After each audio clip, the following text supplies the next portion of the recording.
Hello, Gemini, and welcome to your 2021 autumn reading from Planet Waves. My name's Eric Francis Coppolino, your astrologer, for the next half hour or so here with some ideas and information about your transits to your solar chart at this time in history. The solar chart is a chart for the sign itself rather than for a person. So there are no natal planets, but what you do get are natal positions of the signs, and the natal positions of the signs are very useful in helping decipher what a sign is about. One of the most common things people wonder about in astrology is, what are the properties of my sign? And one of the ways we find the properties of your sign is by looking to the solar chart. Here's what your solar chart looks like at the moment.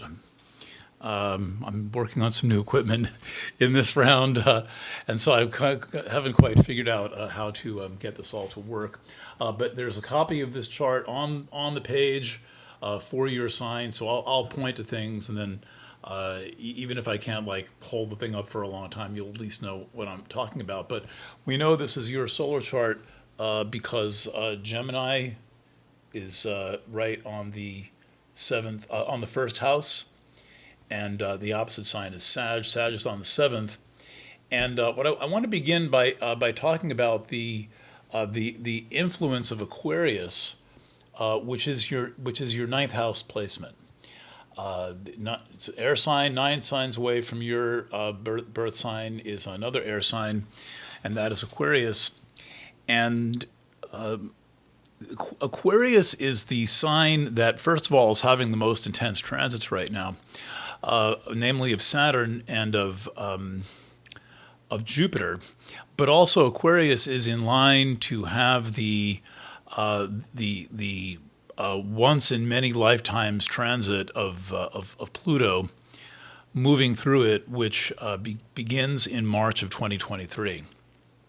And these Pluto transits are profound events, and they tend to color the historical quality and the social quality of and the spiritual quality of an entire era of history. And having long since passed by the closest point to the sun, Pluto is now slowing down and taking 20 years to go through a sign.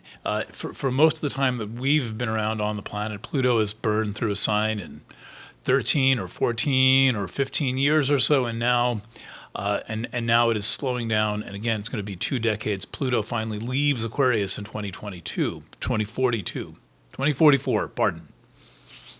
Going from memory here. So it's quite a long transit.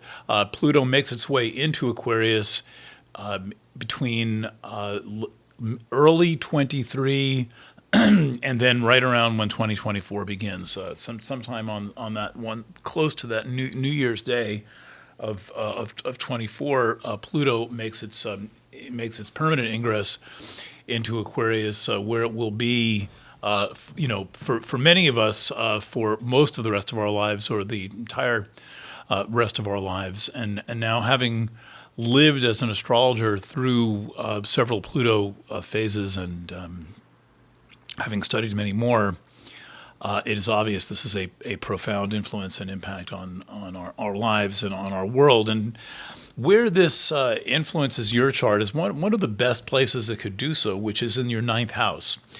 So as I mentioned, if you count 9, oops, I'm going to just completely cover my face.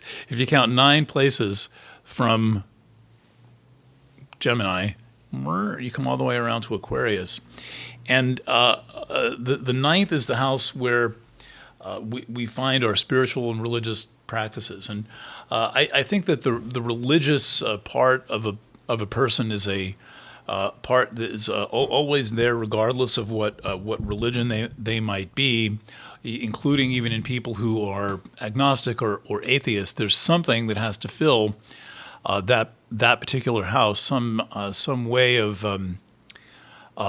relating to all of that which is larger and greater and different from we are.